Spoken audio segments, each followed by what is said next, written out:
Hello everyone, this is Rajnandini. तो हम आज बात करने वाले हैं SBI clerk prelims self given analysis के बारे में। मेरा एग्जाम थर्ड शिफ्ट में 2 PM to 3 PM को था, 22 Feb को। ओके, जिसे कि सब कह रहे बहुत ही टफ शिफ्ट था थर्ड शिफ्ट। मुझे टफ तो नहीं लगा, हम मॉडरेट कह सकते हैं। तो सब्जेक्ट सीक्वेंस की बात करें तो सबसे पहले इंग्लिश और फिर मैथ और फिर रीजनिंग ओपन हुआ था। तो इंग्लिश की बात करें तो इंग्लिश में आरसी आया था जो कि स्टोरी बेस्ड था, बहुत इजी आरसी था। आप स्टोरी पढ़ते और फिर आंसर क्वेश्चन पे जाते तो इजीली आंसर बन रहे थे।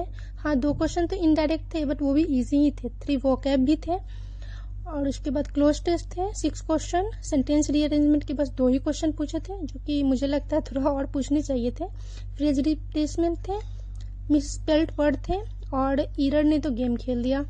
डायरेक्ट ईरर नहीं पूछा गया था, ईरर में उन्होंने पूछा था 4 ऑप्शन दिया था, फिर आपको उन ऑप्शन को पढ़ना था, उसमें से कौन सा करेक्ट है ये बताना था। थोड़ा सा टाइम टेकिंग था ये।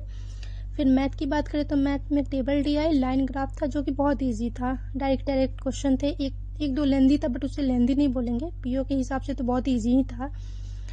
कैसलेट DI पूछा था जो कि था थोड़ा सा डिफिकल्ट साइड मुझे भी लगा।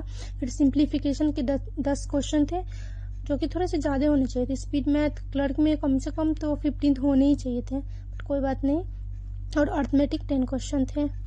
उसके बाद रीजनिंग की बात करें तो रीजनिंग तो बहुत इजी था। रीजनिंग में पैरेलल रो आए थे 5 क्वेश्चन, सर्कल इनसाइड फेसिंग था।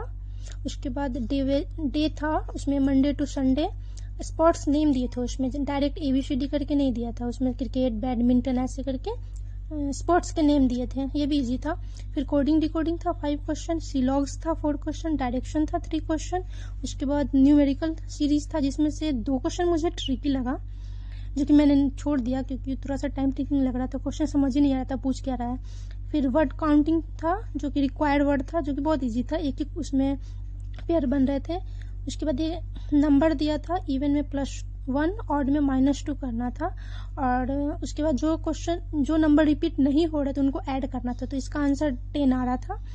मीनिंगफुल वर्ड था जो कि मैंने नहीं बनाया है क्योंकि इसमें एक्यूरेसी डाउन होने के पूरे चांसेस होते हैं। तो मेरी अटेम्प्ट की बात करें तो मैंने इंग्लिश में 25, मैथ में 19, मैथ में थोड़ा सा कैसलेट ने मेरा टाइम ले लिया इसलिए थोड़े कम अटेम्प्ट हो गए।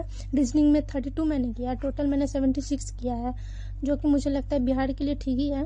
बिहार में 60 के अराउंड ही जाना चाहिए मुझे लगता है, पता नहीं। जिनका भी एग्ज़ाम है आगे टेंशन मत लो, अच्छा ही जाएगा। कुछ भी हार्ड और इजी ऐसा कुछ नहीं होता, सब आपकी प्रिपरेशन पे ही डिपेंड होता है कि आपने कैसा प्रिपरेशन किया, right. So all the best आपके आने वाले एग्ज़ाम्स के लिए। और